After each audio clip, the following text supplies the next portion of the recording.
Hey guys, Mr. Happy here, and this time we're back with a turn 7 healing perspective, our second coil bomb at turn 2, if you're one of those people who has to have it said like that. Just finished the turn 6 one, getting right into the turn 7 one, and I'm glad because turn 7 to me, not super involved for healers, but there are a few things that can definitely help newer healers when it comes to healing this turn. Now, one big important thing is you do not need to do what he's doing right now. He only does that to annoy me, so unless you're trying to annoy me, you don't need to do that. Now, one thing you're going to actually see him turn the setting off right here. Character configurations, target, automatically face target when doing an action. Turn that off as a healer. Trust me.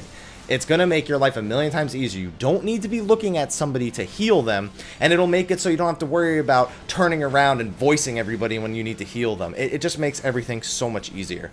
Now, other than that, we had a bit of a boo-boo at the beginning, but that's not the healer's fault. That's what we call a Circle of Scorn. May not be a tank perspective, but don't use Circle of Scorn that much in this fight. You're taking a risk. If you know the Renaud timing and you feel comfortable doing it, then go right ahead. But if you don't know it, then just don't use Circle of Scorn tanks. So other than that, we're not doing the 4 Renaud method, so you're going to see a little bit more of the kiter healer synergy that used to exist before that method actually came out. Not that we have anything against that method, it's just, I don't know, we learned the fight like the same reason why we don't do the LOS method in turn 6, or a few reasons why we don't do other things. We just learn the fight certain ways, and we just found no real reason to, you know, reinvent the wheel. If it's worked, it's worked. Although there is a point in this fight you'll see where I kind of wish we were doing the 4 Renaud method. You'll see later, I'll mention it.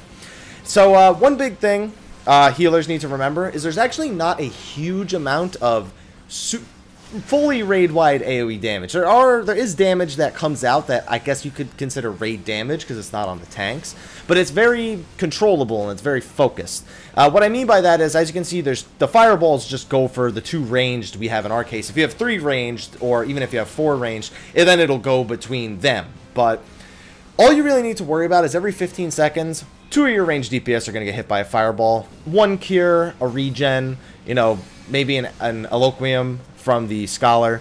Those things are sufficient enough to handle that mechanic in its entirety. Other than that, you have the main tank, who will be taking damage for, you know, the whole fight. He takes the cleave attacks. He may get, I don't know, depending on your positioning, he gets hit by a circle blade. That's a risk, but it's not a fully expected risk. He'll take the auto attacks, basic things. That's just tank healing as you would normally do it. Throw a stone skin on him occasionally, regen, do your cures, whatever. And then in phases like this, you have points where the off tank will be taking damage. This is really a point where face target being off helps a lot, because being able to face away like he's doing now, deal with the cursed voice mechanic, and still be healing the off tank is very, very helpful to new healers. It definitely reduces the healing strain a lot. Also remember that cursed voice does interrupt your casting, healers. I'm pretty sure Swift Cast can counter that, but don't quote me on that. It's just a guess based on, you know, the way Swift Cast works. I'm a bard at heart, so even though I know what Swift Cast does, I don't know specifically how it interacts with cursed voice. And other than that, again, not really too much going on. It's definitely got more healer-specific tricks and tips than turn 6 does. But it's still nothing too fancy, especially if you're doing the 4 Renaud method. It still helps to do the whole voice and face target turn off, and that really is the biggest point I want to make. Now, another thing that really helps is at 60%, you're going to get this phase with 4 archers. And in this phase, up until this phase, like I said, it's just the fireballs and the tank damage. But having a stone skin on everybody who's not being hit by the boss, the death dancers from the first set of ads, or the fireballs, stone skin them. There's no reason they should lose a stone skin at any point before this, and the stone skin should drastically help damage when it comes to this phase. And then on top of that, just a quick medica too, and that can almost alone deal with the auto attacks from the ads. Then you just need to watch for aimed shot, or you have to watch out for rain of deaths to make sure that people aren't taking overlapping damage. But nothing too fancy, and then it just becomes a matter of keeping the kiter healer synergy down, which again, face target helps a lot with this. If you're doing the 4 Renaud method, you'll just have to worry about re-petrifying the ads all the time. But man, I just keep going back to the face target because that's really what it's all about. I mean, you're gonna watch. I think he does it right here where he just, no, okay. There's going to be a point in the fight where he just faces the ad for a prolonged period of time, never turns around, just keeps healing while facing the ad. He gets the voice 2 times in a row. and he just never has to move, never has to turn around. He's perfectly safe, and his positioning is fine for the entirety of the fight. So, other than that, I don't really have that many tips. We'll move into some things later in the fight that are more video-specific than healer-specific, but it does help in terms of not panicking. Panicking is a big problem that a lot of healers have because sometimes unexpected things happen, and when things don't go according to plan, it's completely understandable to panic and maybe make some mistakes. So it's all about overcoming that panic. Now, I stressed this in my turn 6 video as well. Sprinting as often as possible helps your limit break gauge, helps with mobility in case you need to move. You actually don't need to do a whole lot of moving in this fight. So popping sprint very often can actually be very helpful. I think maybe it's this one. I'm really looking out for when he's going to get the voice twice in a row and he's not going to have to move at all. I'm almost positive it's this one. So he's going to petrify this ad.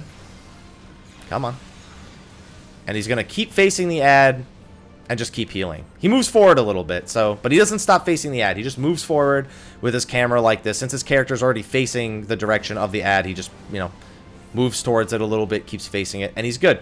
And now he gets a second voice in a row. Still healing the whole time, still facing the ad. It's like, you can do that with the 4 Renaud method too. Just have both the healers facing the ads at all times with face target off. And that's it. And then whenever they get voice, bam, you're good to go. Then you just have to communicate about shrieks. Of course, if you get a shriek and you need to move, it's a totally different story. But it is just good under normal circumstances to be able to do that. Now, this is my mistake right here, not the healer's mistake. Oh, not this right here. This isn't my mistake. Healer gets petrified right here. Somebody just wasn't paying attention. Luckily, we hadn't been wiping on this as much as we have been lately. But one thing to remember as a healer, or even as a melee DPS, is unless somebody who's going to get a fireball walks near you, or unless you're standing in one of the spots where the floor is going to explode, like right here, you're in no risk of dying for the entire duration of this. So it is recoverable if people do get petrified. Just remember, most mechanics, while they are extremely punishing, as long as they are in some manner controlled so that they don't hit too many people, they are recoverable. I mean, you're going to see, look, he got unpetrified. Perfectly fine right here. He's going to re-petrify this ad, and it was like nothing ever went wrong.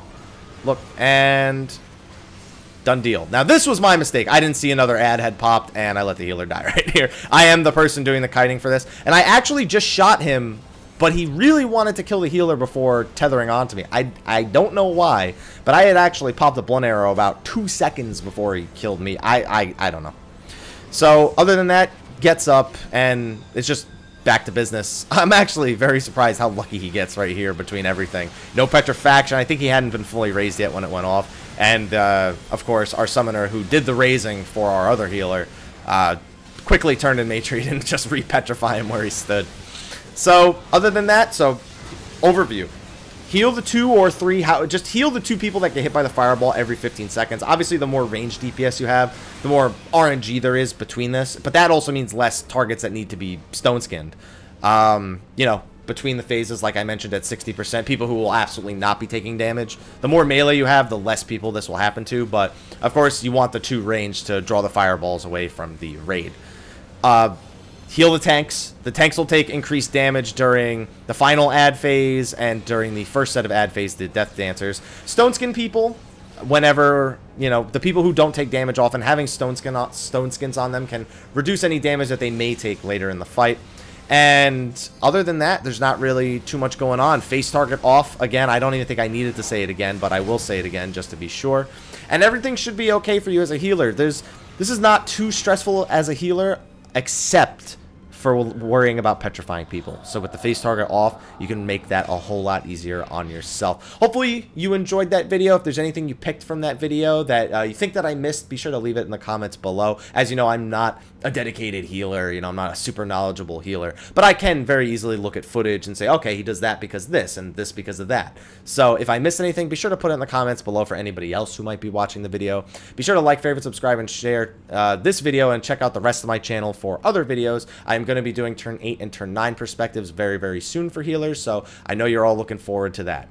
Also, be sure to check out my Facebook, my Twitter, and Twitch, where I have been live streaming. Just got my subscriber button, got my icons, got my emotes, and everything is going great over on Twitch. So come by the stream and check it out. But anyway, guys, thank you for watching, and until next time, take care.